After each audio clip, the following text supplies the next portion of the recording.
नमस्ते दोस्तों। अच्छा, कभी सोचा है हम लोगों ने कि जब हम कुछ खरीदने जाते हैं तो हमारा दिमाग कीमतों के बारे में कैसे सोचता है? आज हम इसी मजेदार साइकोलॉजी को समझेंगे। चलिए शुरू करते हैं। तो चलिए एक सवाल से शुरू करते हैं। सोचिए, अगर आपको कुछ बेचना है तो आप कौन सी कीमत पहले बताएंगे, कम वाली या ज्यादा वाली? सोचने वाली बात है ना? पता है, इसमें एक बहुत मजेदार बात है। जो पहली कीमत हम सुनते हैं ना, वो हमारे दिमाग पर एक जादू की तरह काम करती है। इसे कहते हैं एंकरिंग इफेक्ट। सोच कर देखिए, जैसे कोई बड़ा जहाज अपना एंकर या लंगर पानी में डालता है और फिर वहीं टिक जाता है, ठीक वैसे ही हमारा दिमाग भी पहली सुनी हुई कीमत पर टिक जाता है और फिर बाकी सारी कीमतों को उसी से तोड़ने लगता है। और इसका असर क्या होता है?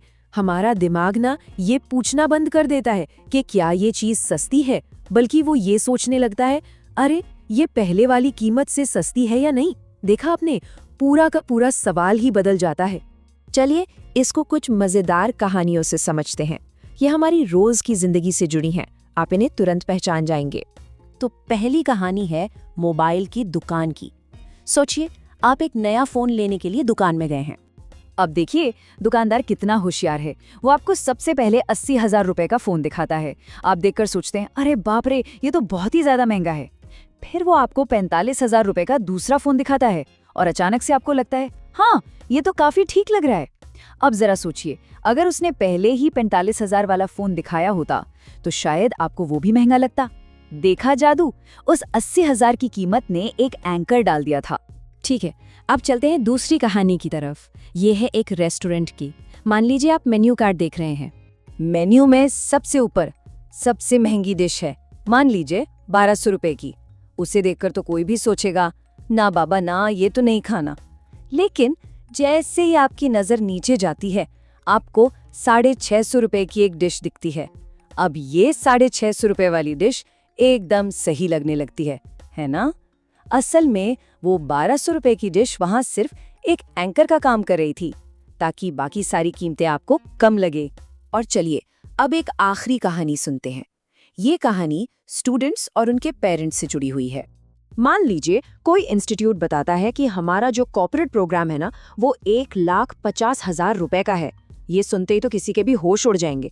फिर वो आराम से कहते हैं, लेकिन स्टूडेंट्स के लिए जो ये जॉब वाला कोर्स है वो सिर्फ 35,000 रुपए का है। ये सुनकर कितनी राहत मिलती है ना? ऐसा लगता है, अरे वाह, ये तो बहुत ही बढ़िया डील है। अगर उन्होंने सीधे 35,000 रुपए बताए होते तो शायद हम मोलभाव करने की सोचते।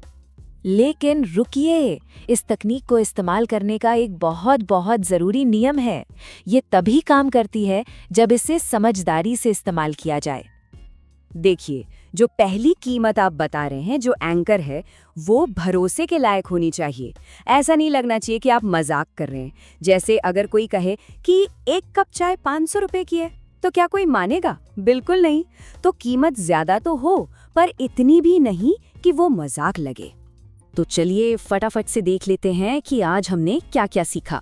इसे हम 4 छोटी छोटी बातों में याद रख सकते हैं। पहली बात, हमेशा पहली संख्या पर कंट्रोल रखें, क्योंकि वही तो एंकर बनती है। दूसरी बात, लोग अक्सर किसी चीज की कीमत से ज्यादा उसकी तुलना पर ध्यान देते हैं। तीसरी, किसी चीज की सही वैल्यू बतानी हो तो बात हमेशा थोड़ी ऊंची कीमत से शुरू करना अच्छा होता है। और आखिरी और सबसे जरूरी बात, याद रखिए, कीमत तय करना सिर्फ हिसाब किताब नहीं, ये दिमाग को समझने का खेल है, ये मनोविज्ञान है। तो बस एक लाइन याद रखिए, लोग कीमत देखकर फैसला नहीं करते, वो तुलना करके फैसला करते हैं। और हाँ, हमेशा याद रखना दोस्तों, रोज की छोटी छोटी सीख ही एक दिन बड़ी सफलता दिलाती है। अपना ख्याल रखिएगा।